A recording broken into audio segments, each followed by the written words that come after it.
How are you? I hope आप साथ side by side बेटा पढ़ाई भी कर रहे हो।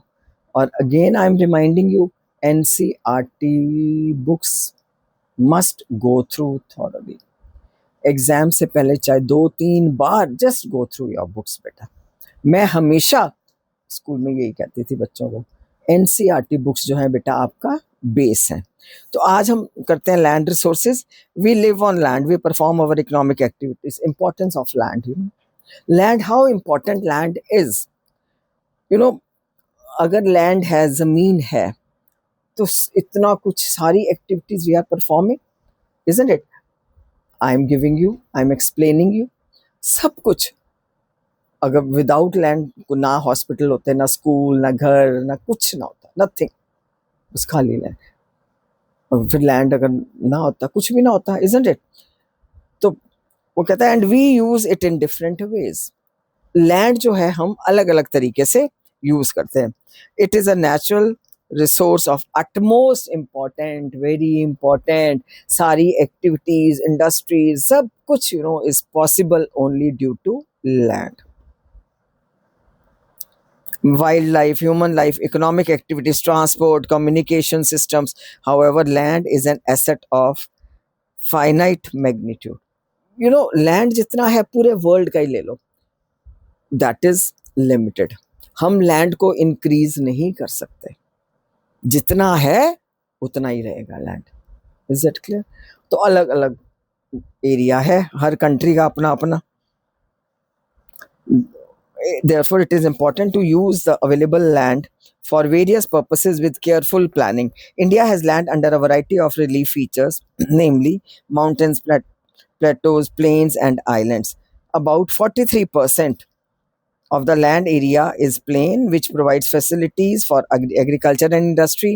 Mountains account for 30% of the total surface area of the country and ensure perennial flow of some rivers. Perennial पता है आपको बेटा? which flow, the rivers which flow throughout the year, पूरा साल, ठीक है? Provide facilities for tourism and ecological aspects. About 20% of the area of the country is plateau region. It possesses rich reserves of minerals, fossil fuels, and forest. In this paragraph, he has told us what. देखो बेटा, इसमें ये दिया है ना pie chart, ये वाला, this pie chart, इसको पाई चार्ट बोलते हैं। वंस अ वाइल पहले क्वेश्चन आता था, बट आई डोंट थिंक अब आपको क्वेश्चन फॉर्म में सिर्फ आ सकता है 1 मार्क में। importance of plateaus, importance of plains, importance of mountains, इस तरह। तो इस पैराग्राफ में उसने ये सब चीजें हमें बताई हैं। इंपॉर्टेंट पैराग्राफ बेटा ये वाला जो है आपका इंपॉर्टेंट है। अब आता है बेटा हमारा लैंड यूटिलाइजेशन। लैंड एक ही तरह से नहीं हम लोग यूज कर रहे, अलग अलग चीजों के लिए लैंड इज बीइंग यूज्ड। देखो यहाँ पर हमारे पास फॉरेस्ट है, land not available for cultivation, uncultivated land है, fallow lands and net sown area है। समटाइम्स बेटा आपको ये नेट सोन एरिया की डेफिनेशन आ जाती है, फेलो लैंड की आ जाती है। इसमें हेल्प बुक्स में बहुत अच्छी टर्म्स दी होती हैं जो कि तुम्हें 2 मार्क्स में आ सकती हैं, ठीक है? अब जैसे जैसे बेटा सब्सक्राइब करोगे चैनल, कमेंट डालोगे, क्वेश्चन पूछोगे, तो आई विल रेफर 1 बुक, मैं आपको एक बुक रेफर कर दूंगी बेटा, तो आपने वही पढ़नी है। Now land use in India, land use pattern. The use of land is determined both by physical factors such as topography, climate, soil types, as well as human factors such as population density, पर kilometre कितने लोग रहते हैं, population density, technological capability and culture and traditions etcetera. बेटा ये सारा दूसरी direction में आ रहे हैं पेजेस, अगर चेंज करूंगी तो सारा गड़बड़ हो जाएगा बेटे, ठीक है? आप अब देखो ये वाला ठीक आ गया, ठीक है बेटे? इसको देखो, पाई चार्ट ही बोलते हैं बेटा, इनको कंपेयर करना। तो समटाइम्स क्या होता है, वेरी रेयरली, अगर तुम्हारी कॉमन सेंस देखने के लिए मतलब इसमें क्वेश्चन डाल देंगे कि area under forest has increase और डिक्रीज्ड, क्या उसका रीजन है? Like this you can get questions. Total geographical area of land of India is 3.28 million square kilometers. ये भी 1 मार्क का MCQ फॉर्म में.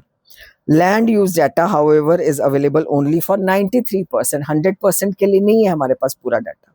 Only for 93% of the total geographical area, because the land use reporting for most of the northeast states except Assam has not been done fully. पूरा data नहीं है हमारे पास इसका असम का. Moreover, some areas of Jammu and Kashmir, they are occupied by Pakistan and China, that have also not been surveyed. The land under permanent pasture has also decreased. How are we able to feed our huge cattle population on the pasture land? क्यों decrease हो गया? कि ज्यादा over grazing by our cattle. And what are the consequences of it? Most of the other than the current fallow lands are either of poor quality or cost of cultivation of such land is very high. Hence, these lands are cultivated once or twice, net sown area, in about 2 or 3 years. And if these are included in net sown area, then the percentage of NSA in India, it comes to about 54% of the total reporting area. ठीक है बेटा. The pattern of net sown area varies greatly from one state to another. It is over 80% of the total geographical area in Punjab. 80% area Punjab में, Haryana, Punjab and Haryana में, and less than 10% in Arunachal Pradesh, and less in Mizoram, Manipur and Andaman Nicobar Islands. Net sown area सबसे ज्यादा Punjab and Haryana में. ये भी बेटा 1 mark MCQ form. Please remember, याद रखो बेटे. Forest area in the country is far lower than the desired 33% of geographical area as it was outlined in the National Forest Policy in 1952. So it was considered essential for maintenance of the ecological balance, कि ecological environment हमारा ठीक रहे, ecological balance रहे, imbalance नहीं होना चाहिए उसमें. The livelihood of millions of people who live on the fringes of these forests depend upon it. A part of the land is termed as wasteland and land put to other non-agricultural uses. Agriculture for growing cultivation के लिए हम नहीं उसको use कर रहे, दूसरी चीजों के लिए इस्तेमाल कर रहे हैं.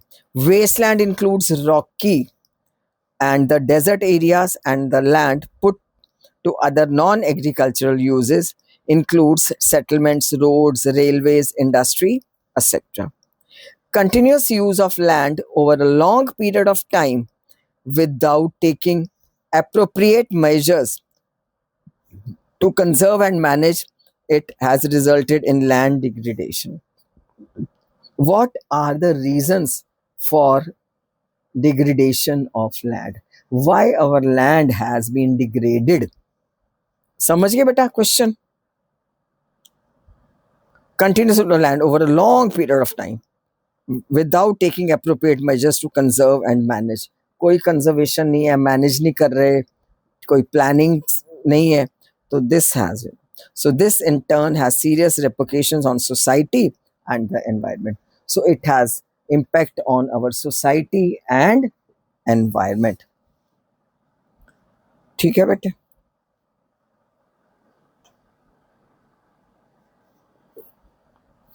अब नेक्स्ट हमारा टॉपिक है land degradation and conservation measures. What are the reasons for degradation of land? क्यों हमारी क्वालिटी खत्म हो रही है लैंड की? ठीक है ना, क्या उसके रीजंस हैं? And what are the conservation measures, कि हम how we can conserve our land, किस तरह हम उसको कंजर्व कर सकते हैं. तो बेटा ये हम नेक्स्ट उसमें लेक्चर में डालूंगी मैं. Meanwhile you go through